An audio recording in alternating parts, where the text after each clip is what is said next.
வணக்கம். இந்த பட்ஜெட்டை ஏற்றுக்கொண்டீர்களானால் டெக்ஸ்டைல், ரெடிமேட் கார்மெண்ட்ஸ், எம்எஸ்எம்இ செக்டாருக்கு ஒரு முக்கியத்துவம் கொடுத்து எடுத்துள்ள பட்ஜெட் ஆகும். முதலில் எம்எஸ்எம்இ என்று எடுத்துக்கொண்டீர்கள் என்றால் 3 டயர் சப்போர்ட் ஃப்ரேம் ஒர்க் எம்எஸ்சிக்காக எக்ஸ்டெண்ட் பண்ணியுள்ளார்கள். 7 லட்சம் கோடி எம்எஸ்எம்இ கிரெடிட்டுக்காக ஒதுக்கியுள்ளார்கள். 10,000 கோடி அளவில் சிறு குறு தொழிலுக்காக ஒதுக்கியுள்ளார்கள். எக்ஸ்பேண்டட் கிரெடிட் கேரண்டி ஸ்கீம் என்ற முறையில் எம்எஸ்எம்இ செக்டாருக்கு கிரெடிட் கேரண்டி ஸ்கீமை கொடுத்துள்ளார்கள். லிக்விடிட்டி சப்போர்ட் என்ற முறையில் த்ரெட் பிளாட்ஃபார்ம் மூலியமாக அறிவித்துள்ளார்கள். அப்பேரல் செக்டார் என்று எடுத்துக்கொண்டீர்களால் mega textile park setting up mega textile park mission என்ற முறையில், அதாவது விரைவு காலத்தில் அதை அமைக்கிற வசதியை ஏற்படுத்தியுள்ளார்கள். முக்கியமாக ஃபோக்கஸ் நேச்சுரல் ஃபைபர் அண்ட் பேர்பெட் ஃபைபருக்காக ஒரு நிதியை ஒதுக்கியுள்ளார்கள். டெக்னிக்கல் டெக்ஸ்டைலுக்கும் ஸ்போர்ட்ஸ் கோட்டுக்கும் தனியாக ஒரு நிதியை ஒதுக்கியுள்ளார்கள். இக்கோ இனிஷியேட்டிவ் என்ற முறையில் நாங்கள் எல்லாம் கேட்டுக்கொண்டது சஸ்டைனபிலிட்டி, அதாவது ESG லாப்ஸ் வரை இருக்கிறது, அதற்காக ஒரு ஃபண்டு வேணும் கேட்டோம். அதை கருத்தில் கொண்டு eco initiative to promote sustainable product என்ற முறையில் ஒரு ஸ்கீமை அலௌன்ஸ் பண்ணியுள்ளார்கள். ட்ரெடிஷ்னல் டெக்ஸ்டைல் கிளஸ்டருக்காக தனி ஒரு நிதியை ஒதுக்கியுள்ளார்கள். Training institute for skill development முறையில் ஒரு நிதியை ஒதுக்கியுள்ளார்கள். முக்கியமாக நாங்கள் லேடிஸ் ஹாஸ்டல் வேண்டும் என்று கேட்டிருந்தோம். அதை அவர்கள் டிஸ்ட்ரிக்ட் ஒரு லேடிஸ் ஹாஸ்டல் என்ற முறையில் நிதியை ஒதுக்கியுள்ளார்கள். அதற்கு பதிலாக நாங்கள் கிளஸ்டர் வைஸ் லேடிஸ் ஹாஸ்டல் கொடுத்தால் அது வசதியாக இருக்கும். தொழில் இல்லாத டிஸ்ட்ரிக்டிலும் லேடிஸ் ஹாஸ்டல் வருவதை விட கிளஸ்டர் என்ற முறையில் லேடிஸ் ஹாஸ்டல் கொடுத்தால் வசதியாக இருக்கும். ஸ்கில்லிங் என்ற முறையில் முதலிலே சப்ரஸ் ஸ்கீம் என்ற ஒரு ஸ்கீம் இருந்தது. அதை இந்த வருடமும் சப்ரஸ் 2 என்ற முறையில் அந்த ஸ்கீமுக்காக நிதியை ஒதுக்கியுள்ளார்கள். இன்ஃப்ராஸ்ட்ரக்சர் என்று பார்த்தீர்கள் என்றால் முக்கியமாக ஒரு கண்டெய்னர் மேனுஃபேக்சரிங், எங்களுக்கு கண்டெய்னர் ஷார்ட்டேஜ் எப்போதுமே இருந்து கொண்டு இருக்கிறது. ஏனென்றால் அதை இந்தியாவில் மேனுஃபேக்சர் செய்வதில்லை. அது இந்தியாவிலே மேனுஃபேக்சர் செய்வதற்காக கண்டெய்னர் மேனுஃபேக்சரிங்க்கு ஒரு தனி நிதியை ஒதுக்கியுள்ளார்கள். அதுவே வரவேற்கக்கூடிய ஒன்றாகும். பொதுவாக இந்த பட்ஜெட் growth ஓரியன்ட் பட்ஜெட்டாக இருக்கிறது.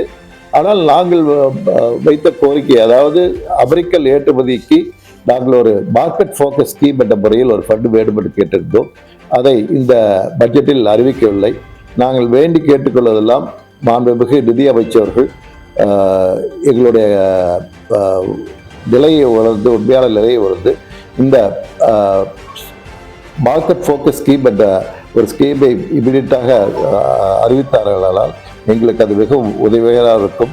பொதுவாக அமெரிக்காவுக்கு ஏற்றுமதி செய்யும் ஏற்றுமதியாளருக்கு அது ஒரு விடிவாக அமையும். நன்றி, தேங்க்ஸ்.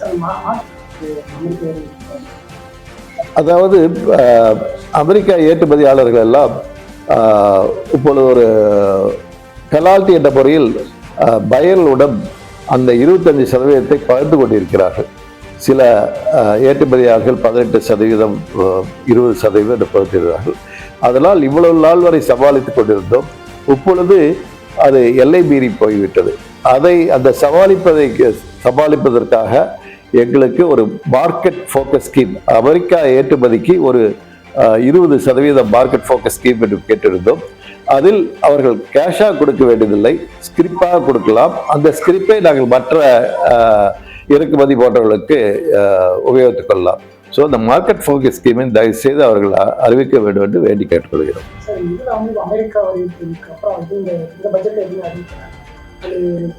மற்ற எல்லாமே இப்போ ஒரு எம்எஸ்எம்இ டெக்ஸ்டைல் எல்லாமே ஒரு பொதுவாக இருக்கிறது. நாங்கள் கேட்டது அமெரிக்க ஏற்றுமதியாளருக்கு ஒரு மார்க்கெட் ஃபோக்கஸ் ஸ்கீம் வேணும் கேட்டோம். அந்த ஸ்கீமை அவர்கள் தயவு செய்து அறிவிக்க வேண்டும் என்று வேண்டி கேட்டுக்கொள்கிறோம்.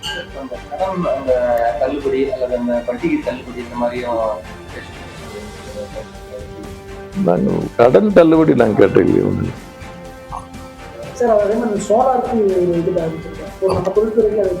கண்டிப்பாக அது சோலார் சோலார் முறையில் உற்பத்தி செய்வர்களுக்கு அது வசதியாக இருக்கும். ஏனென்றால் இயற்கை வசதி மின்சாரம் என்பது உலக அளவில் வரவேற்கக்கூடியதாகும். அதற்காக தனியாக அறிவித்துள்ளார்கள். அதுவும் வரவேற்கக்கூடிய ஒன்றாகும்.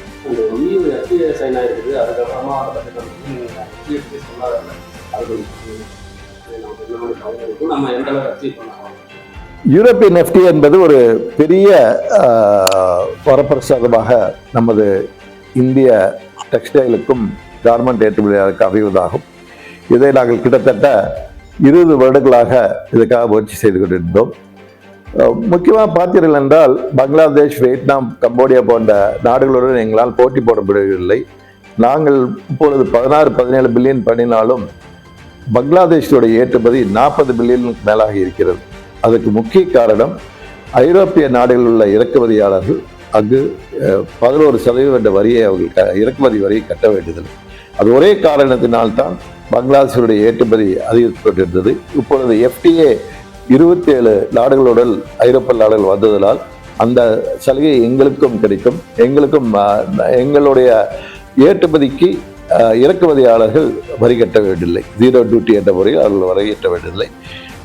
நமக்கு இன்னும் என்ன அட்வான்டேஜ் என்றால் பங்களாதேஷ் எந்தவித ரா மெட்டீரியலும் அவர்களுக்கு கிடையாது. பஞ்சா இருந்தாலும் சரி, பேர்பேட் ஃபைபராக இருந்தாலும் எல்லாமே இறக்குமதி தான் செய்து கொண்டிருக்கிறார். ஆனால் நம்ம இந்தியாவை பொறுத்தவரை ரா மெட்டீரியல் ஸ்ட்ரென்த் பருத்தியாக இருந்தாலும் சரி, மேன்மேட் ஃபைபராக இருந்தாலும் சரி, பிஸ்கோவாக இருந்தாலும் சரி, நாமளே இங்கே மேனுஃபேக்சர் செய்து கொண்டிருப்பதால் நமக்கு ஒரு பெரிய அது ஒரு அட்வான்டேஜ். அதனால் 27 கண்ட்ரியுடன் போட்ட ஒப்பந்தமானது ஒரு பெரிய தலையாய ஒப்பந்தம் என்று நமக்கு சொல்லலாம். அதாவது அவர்கள் சொல்வது mother of all deal. So இந்த ஒப்பந்தம் ஏற்றுமதியாளருக்கு மாத்திரமில்லை, விவசாய பெருமக்கள் முதல் கொண்டு இதை பயன்பெறுவார்கள். ஏனென்றால் ஏற்றுமதி அதிகரித்தால் பஞ்சோடைய உற்பத்தியும் அதிகரிக்கும், டெக்ஸ்டைல் மில்லில் நூல் உற்பத்தியும் அதிகரிக்கும், ப்ராசஸிங் ஹவுஸுக்கும் அது பயன்படும். ஸோ ஃபைபர் டு ஃபேஷன் என்ற முறையில் இது எல்லா வகையிலும் டெக்ஸ்டைல், கார்மெண்ட்ஸ் என்ற எல்லா வித உற்பத்தியாளர்களும் பயன்பெறுவார்கள்.